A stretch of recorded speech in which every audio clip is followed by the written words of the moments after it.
Local 4 News begins right now with a breaking news alert. Breaking news coming to us from Roseville tonight, where a school bus has been involved in a bad crash on 11 Mile near Gratiot.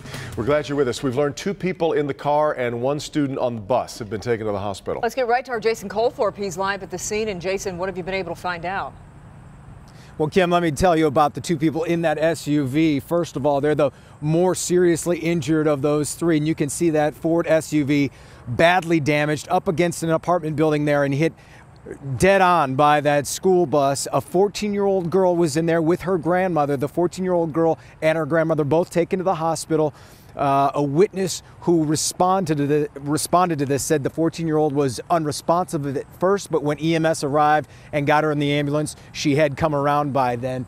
Now, I want to show you this intersection, too. We're at 11 Mile in Groveland right here. I want to just give you an idea. The school bus was headed this way on 11 Mile when that SUV coming this way on Groveland. That's a blinking red for the SUV and a blinking yellow for the school bus. Witnesses say the SUV ran the stop sign. We want to show you some pictures that we took earlier from the scene here. The school bus was full of kids, all from Roseville Middle School today. And we mentioned there was 1 person on the school bus hurt. Looks like it's very minor, maybe bumped a lip or has a cut lip, if you will. And when this accident happened, 1 witness told us it was just very loud and she didn't know what it was. Listen. Just a loud boom, and I had no idea whether it was a car accident or whether, a gas explosion or something. And when I came to the door, then I saw the bus. The kids started getting off and lining up there, and not too long ago, maybe 20 minutes ago, there was a bus that picked them up. So a bus full of middle school kids from Roseville. They all seem to be okay except for 1 who's got a little cut on the lip. We don't know the conditions of that 14-year-old girl and her grandmother right now, but here's what some people in the area have told us about this intersection in this area. 1 neighbor told me this is the 3rd or 4th bad accident in this area that he's seen in the last 3 years or in the last year, I should say. And another neighbor has been fighting with the state to take notice of this whole area for the last couple of months and just got a letter from the state 3 days ago saying we're not doing anything about this right now, but we are going to keep it under observation. Live in Roseville tonight, Jason Colthorpe, Local 4. All right, Jason. Well, our other top story that we're following at this hour is a blast of snow headed our way, and you see it here on 4 Live radar marching its way toward Metro Detroit.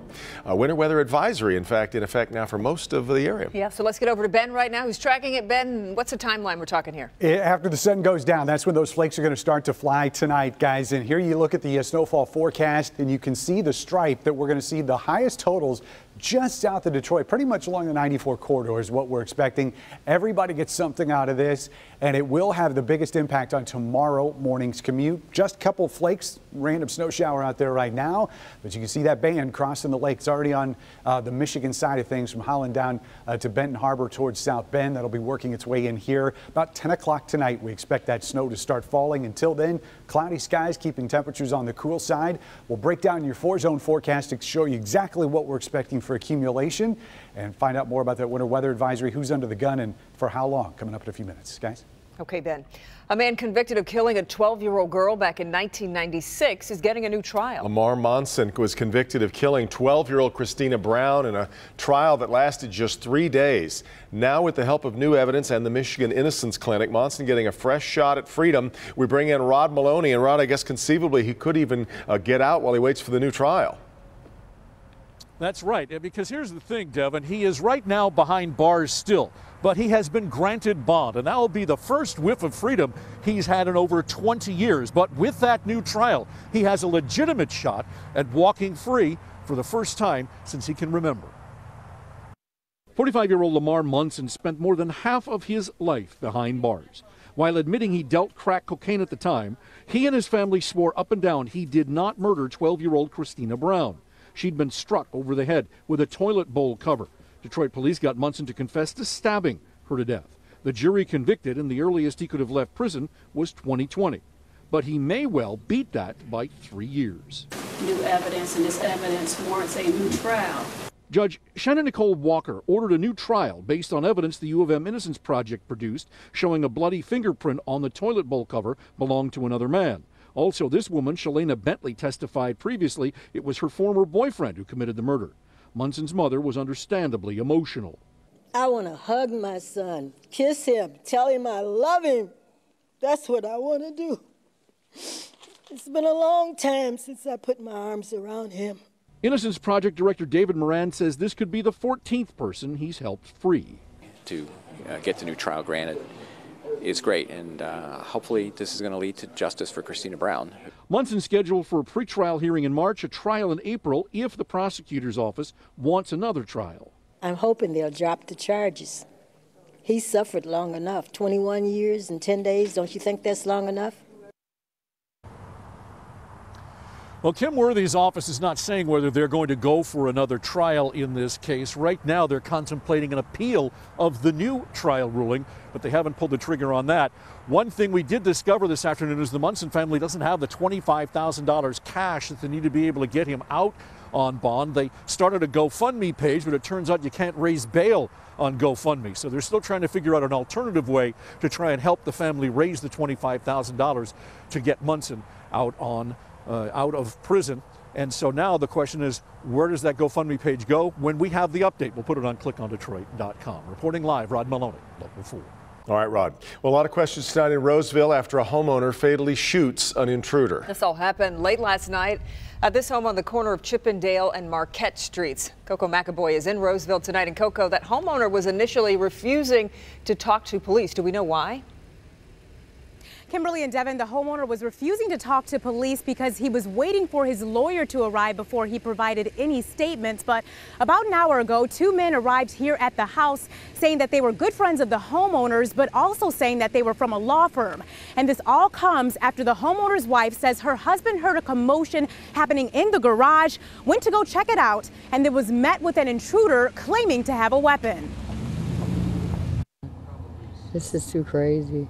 Madonna has just one word to describe her thoughts after hearing what happened at her next-door neighbor's house last night. Oh, shocked. But Madonna and her daughter Tabitha were not surprised to hear of a possible robbery starting this whole thing. We've got bikes stolen out of the backyard, tools, you name it. Police say this started as a report of a breaking and entering into a garage. But when they arrived on scene, they found a 35-year-old man shot outside of the garage who was later pronounced dead. The homeowner that was located by the garage as well was subsequently brought into the station for questioning. Tabitha and Madonna described their next-door neighbors as, quote, nice people. They're really quiet people. Great they're people. Very nice people. I mean, They don't bother nobody. They would never harm nobody.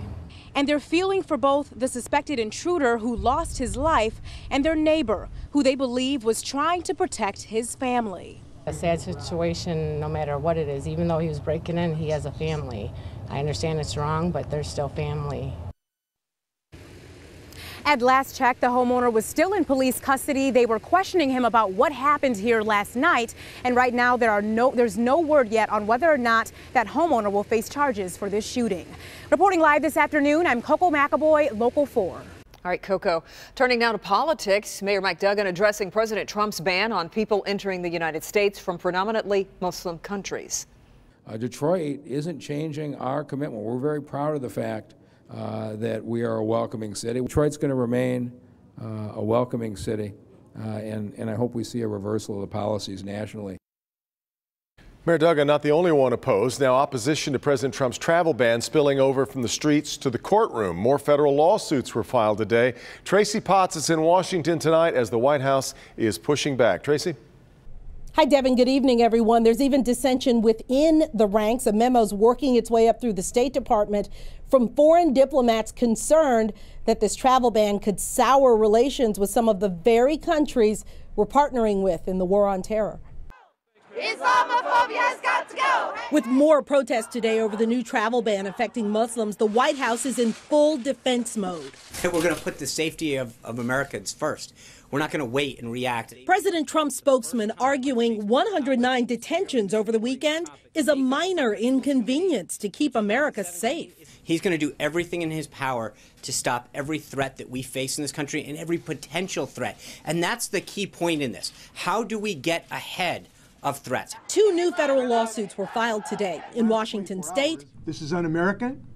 It is wrong. And in Virginia, where a Muslim civil rights group argues it's not only unconstitutional, but puts American Muslims in danger. It is giving green light for people to go after Muslims, to discriminate against Muslims. President Trump We're cutting regulations massively for small business. shifting focus today with small business owners. Donald Trump is the first person has put his money where his mouth is. But the focus for Democrats, the travel ban. Tonight, they'll ask Republican leaders to repeal it. To override the president on executive orders, you will need more than every single Democrat in the Senate. We will need to have Republicans join us. At least a dozen congressional Republicans are now publicly opposing the ban. The president also talked briefly today about his Supreme Court nominee, who he plans to formally announce tomorrow night. From Washington, Tracy Potts, Local 4. All right, Tracy, and there is more ahead as the debate from Donald Trump's executive orders drags on. Ahead at 5:30, Steve Garagiola shows us how one local school district is taking a stand amid all the confusion. At 6, our Paula Tutman shows us how families are having a difficult time separating information from misinformation when it comes to the fast action from the White House and the legal battles surrounding it. That's at 6. Former President George H.W. Bush was released today from a Houston hospital. The 92-year-old was there for more than 2 weeks, receiving treatment for pneumonia. The 41st president's wife, Barbara, was also at the hospital. She spent 5 days there for the treatment of bronchitis. Detroit skyline is going to change, and a step toward that comes tomorrow. New tonight, the new building going up starting tomorrow morning. That'll have a very familiar name. And we've got brand new information emerging in the terror attack that left 6 people dead in a mosque in Quebec City. What we're learning as police announce an arrest in the case. But first, getting around town is getting easier. The key move today that'll help thousands of people get where they need to go. That story and more next. As we head to break, an update on our top story at 5, the school bus crash we've been following in Roseville. You're looking at live pictures. 3 people have been taken to the hospital. 2 of them were in the car, 1 a student on the bus. Neighbors tell us they have complained about that intersection not being safe before. We'll keep following it and keep you advised. The celebrity. New at 6. A chaotic scene in court between 2 families at a hearing for a woman accused of stabbing her boyfriend to death. At 6 o'clock, why this father went after another man. This nondescript downriver factory is about to get a little bit busier. They're not a science project anymore. They're a mainstream alternative energy choice. It is a bet on the future that one automaker is making in tandem with another. Full details ahead. All right, Rod, some very good news tonight for people who rely on DDOT buses to get around town. DDOT is expanding service on some key routes in the city and will now serve riders around the clock. Evrod Cassimy has a look at what's changing and why some believe there's still a lot that needs to be done. In total, DDOT will be adding 650 weekly trips, making this the second largest expansion that they've done in the past 6 months, helping people here in Detroit get around the city a lot faster. Bus service has been crap for years. With all the improvements that they've made, it's really just poor. We still stand out here waiting 2 hours for buses. Just like Sherry Peterson, many DDOT bus riders have long wait times getting to and from their destinations. Now, new service expansion will help cut down wait times. When you're talking about an hour each way to commute to work, you expect that if you're living in Lake Orion and driving in. You don't expect that when your job's 7 or 8 miles away. And so today, we've added 3 new express routes. In a news conference today at the Rosa Parks Terminal, Mayor Mike Duggan, along with DDOT officials and bus drivers, explained how the new expansion and routes will help Detroiters. It's going to cut commute times from 60 minutes to 30 minutes. Basically, it'll give people an hour a day back for time with their families or to do whatever they like. Michigan, East Jefferson, and the Van Dyke Lafayette routes will be expanded to 24 hours along with increased frequency. Then, 3 new direct and express routes will connect more neighborhoods with major job areas. In Iona Cobb's case, it'll help her get to WCCCD faster. I really love that. Everybody who has commute, who needs to go to school, jobs, and hospitals, they'll be very happy. In Detroit, Evrod Cassimy, Local 4. All right, Everett, and for a complete list of the new changes and a look at the DDOT map, we've posted a link on our website. Just go to clickondetroit.com. Tomorrow, crews are going to break ground at the site of a new joint Shinola Bedrock Detroit hotel. Hotel's going to be built right in the middle of downtown Detroit, a couple of blocks off of Campus Martius, and it'll be co-funded as advertised by Shinola and Bedrock, both downtown Detroit signature companies, if you will. The ceremony kicks off at 11 a.m. tomorrow. It's a 130-room hotel expected to be complete in the fall of 2018.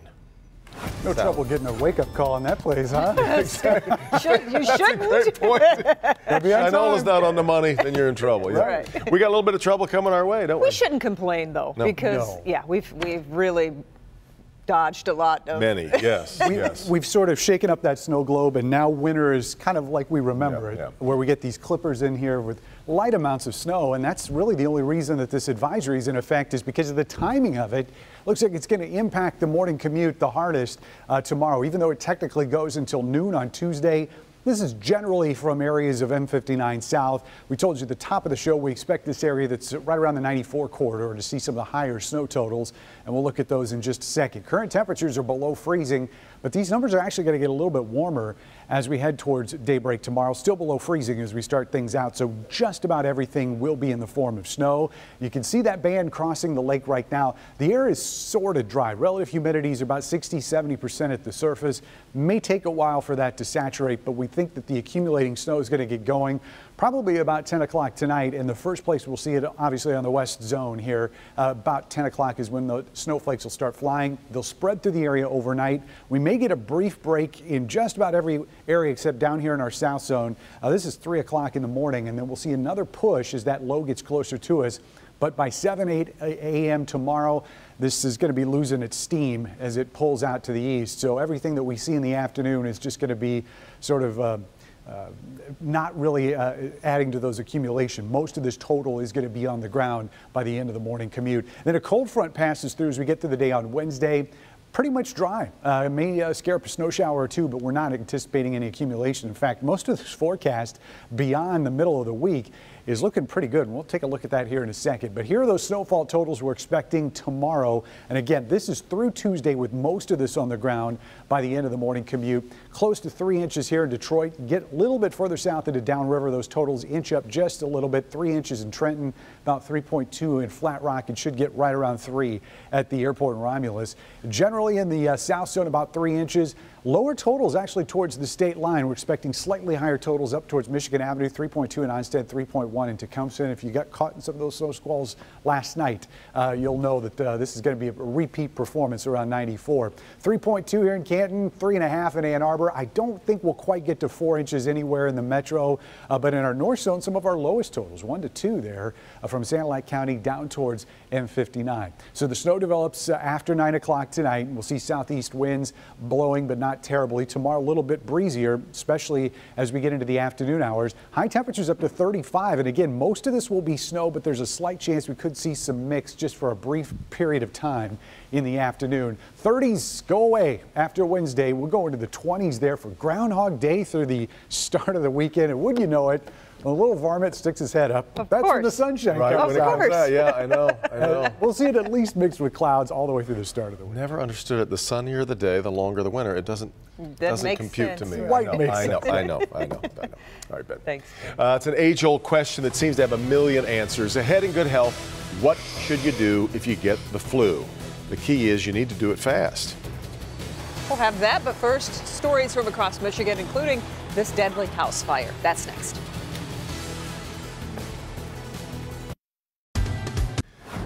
Across Michigan this Monday, we're following stories from Flint and Caledonia Township in mid-Michigan. But we want to start in Grand Rapids. That's where a man was killed in a house fire. 10 fire trucks and 35 firefighters responded to the home just before 5 a.m. this morning after getting a report about a kitchen fire. Police were also called after the firefighters found the body of a man on the first floor of that home. He was 56 years old. The cause of the fire is still under investigation.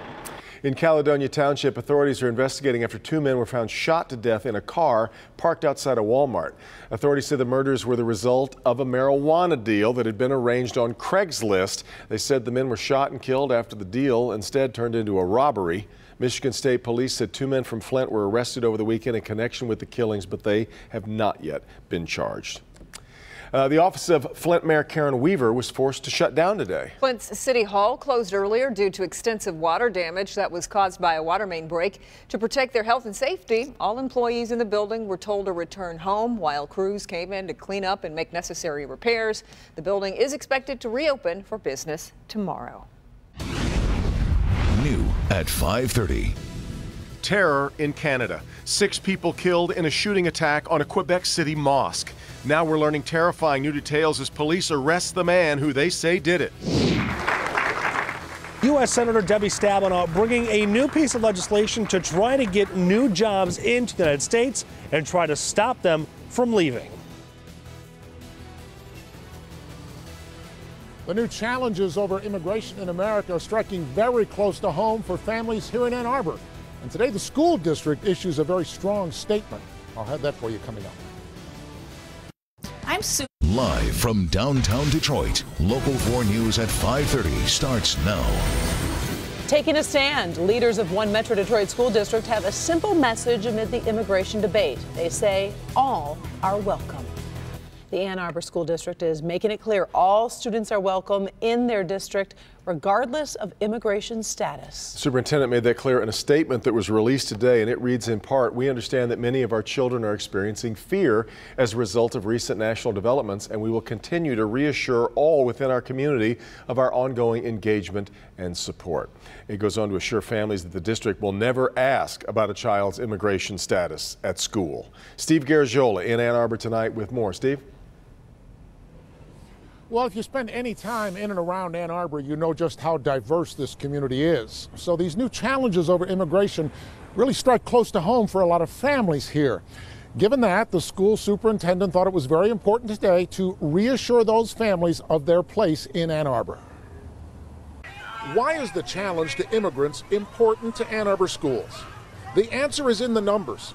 Ann Arbor Public School students come from 104 different countries, including 6 of the 7 on President Trump's travel ban list. This is a frightening time for many families. It's very scary for a lot of families. Yeah. Most important for the kids. Ann Arbor's always been an inclusive place, and they've been very supportive because we've also had a student's mother be deported earlier in the year. Ann Arbor School Superintendent Janice Swift put out a statement this morning to, in her words, clarify the district's position. She says the district has over 600 students who qualify as immigrant status, including refugees who have fled their home country.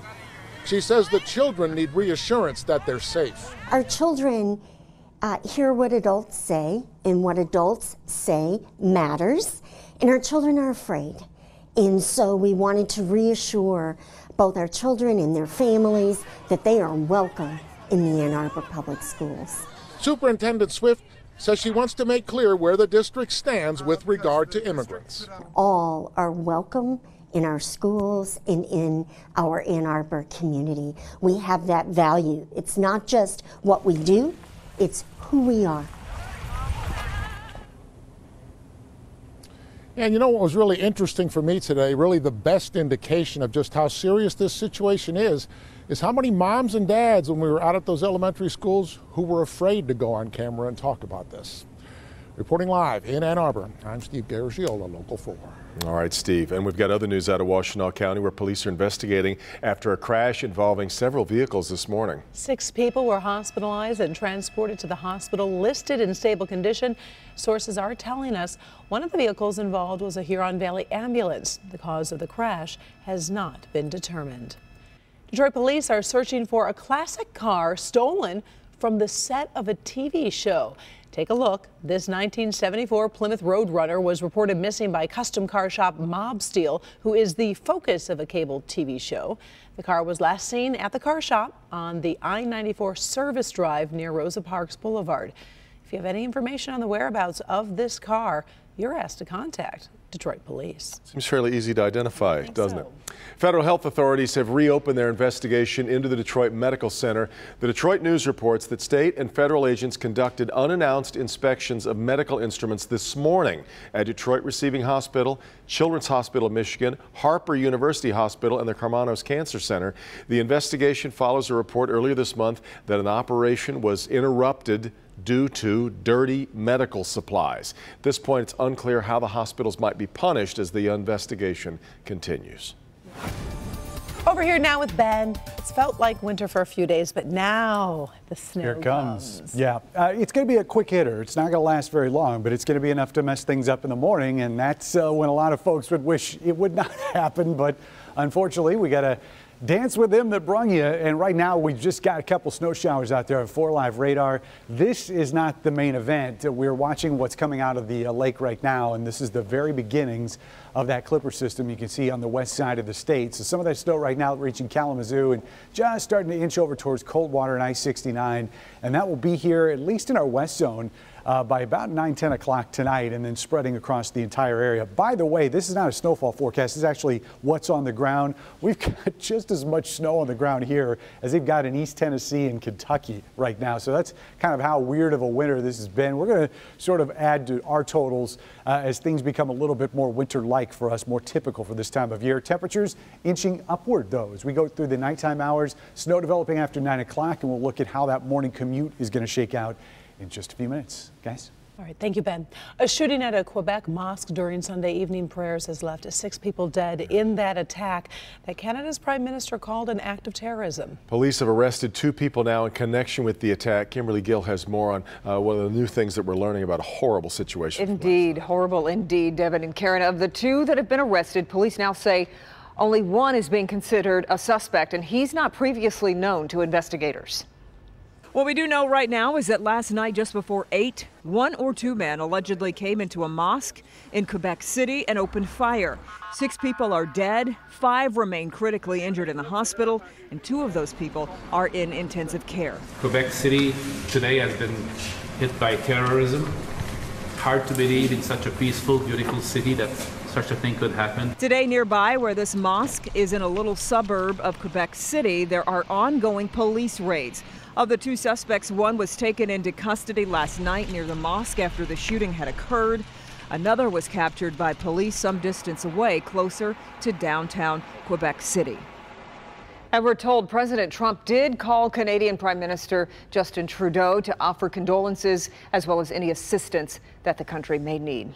Karen? All right, thank you, Kim. While new Secretary of State, or I should say Secretary of Defense, James Mattis prepares for a visit to Asia later this week, North Korea seems to be stepping up its nuclear activities. Satellite imagery, as well as this video believed to be taken inside the Yongbyon nuclear facility, shows the country is preparing to restart the facility's nuclear reactor. The North Korean government has not stated whether or not their decision to restart the plant is related to Secretary Mattis's visit to Asia. Man accused of shooting and killing 5 people at the Fort Lauderdale Hollywood International Airport has now entered a not guilty plea. Esteban Santiago appeared in court this morning facing a 22-count federal indictment in the January 6th shooting. FBI investigators say Santiago flew from Anchorage, Alaska to Fort Lauderdale with a handgun in his checked luggage. If convicted on those charges, Santiago could face the death penalty. The Georgia couple who locked their son in the basement for nearly 2 years were sentenced today. Each will spend 20 years in prison and 10 additional years on probation. The parents were found guilty on child cruelty charges after locking their son in the basement for 18 months as punishment for stealing. During the sentencing hearing, the presiding judge called the parents' actions incomprehensible. For taking food, a book, a DVD player, for that, he no longer deserved to be forgiven by his parents. That is incomprehensible. In addition to the jail time and probation, the couple is also prohibited from interacting with any of their children until they turn 18 years old. New legislation making its way through the U.S. Capitol. It could make companies think twice before leaving the United States. As Nick Monticelli reports, Senator Debbie Stabenow trying to end tax breaks and incentivize bringing jobs to America. And you know what's interesting? This is not the first time the senator has brought this up. This is actually the 5th time she's trying to pass this legislation, this time while introducing it in front of a group of people who are working to bring new jobs to Detroit. I moved here just 2 months before from India to Detroit. Yeah, it's nice to came here, you know, it's wonderful. Besides his extensive knowledge of software development, every day Mukesh Kumar brings an enormous smile into work. He works at Galaxy Solutions, a specialty software development company with an office in Detroit. He's here thanks to their Outsourced to Detroit program, recruiting IT jobs from overseas. It's very wonderful. I lived in Troy. Troy is very beautiful. U.S. Senator Debbie Stabenow saw it fitting to discuss her Bring Jobs to America legislation here, which she says has 2 components. The first is to end tax deductions for companies leaving the U.S. because right now, companies can write off their moving expenses. You want to move away from the United States, you are on your own. We're not paying for it. Companies moving into the United States, though, would get to write off those moving expenses. They'd also get a 20% tax credit. Stabenow has introduced this legislation every year since 2012, but this year, the Democratic senator is hoping Republican President Trump will help. It is a simple idea that for the life of me, I cannot understand why people have opposed up to this point. And I'm hopeful now that the new president will turn to his own party and say, this is something I want to do so that we can actually get it done. In downtown Detroit, Nick Monticelli, Local 4. All right, Nick, but no timeline yet on when or if the proposed legislation will get to a vote. Drivers are going to be greeted to some good news at the pump today as AAA Michigan reports the average statewide gas price down by almost 10 cents a gallon. Always good news to report. Across the state, the average price at the pump is $2.19 this week, dropping from $2.28 last week. But that is still 50 cents more than the statewide average, which a year ago, which was around $1.69 a gallon. Well, the Super Bowl is just a few days away. You would think ticket prices would be through the roof right about now. That is typically what happens, but new tonight, why tickets to the big game are falling fast as we get closer to game day. Also, a passenger saves the day. New tonight, the quick-thinking rider who stopped a driver who was being attacked. But first, what should you do if you get the flu? The surprising answer why you need to act fast. Next in Good Health. It's a sight. New at 6. Driving away with someone else's livelihood. New at 6. What was in this trailer stolen in the dark of night in Oakland County? Also, new research on how music affects man's best friend. One of Detroit's favorite genres apparently doesn't sit so well with dogs. We'll have it at 6. Let's talk good health. Flu cases are climbing across the country and here in Metro Detroit. The CDC says flu activity is now widespread in 37 states, and sadly, 8 children have died from the flu just this season. Doctors say if you suspect you may have the flu, you need to act fast. What should you do if you have the flu? First, call your doctor and don't delay. Prescription antiviral medications such as Tamiflu can help if they're taken in the first 48 hours. The prescription antiviral flu medications are the only ones that can actually shorten the course of influenza and help you to get better faster. Cleveland Clinic's Dr. Susan Ream says antivirals are especially important if you're at higher risk for complications from the flu. If you're somebody who has a chronic medical condition or immunocompromised, it's particularly important to contact your doctor if you notice signs and symptoms of flu, because the earlier you get started, the better that antiviral medication is going to work. What you should not do is try to power through. Flu viruses are very contagious, so stay home. Flu is spread through the air, through droplets, and it is that person-to-person contact that's the most important factor in spread of influenza every year. So staying home is really, really important. To protect your family, wash your hands often, dispose of tissues properly, and cover coughs and sneezes. Taking over-the-counter flu medicine can help ease your symptoms, but won't actually shorten the length of your illness. The CDC says this year's vaccine does contain the viruses they're seeing in patients, and there is still a lot of flu season to go. So if you haven't gotten a flu shot yet, definitely is still worth getting. Well, Dr. McGeorge keeps telling us, yes, never too late. With Super Bowl 51 just 6 days away, fans are clamoring to get tickets to the big game, but they're kind of finding a surprise at checkout. Lowest ticket price on the market this morning, around $2,200. Now, if that sounds high, that's actually 18% cheaper than this time last year. Experts say the price will drop to $1,000 by game day. In fact, the price actually already started dropping. Yesterday it was $3,200.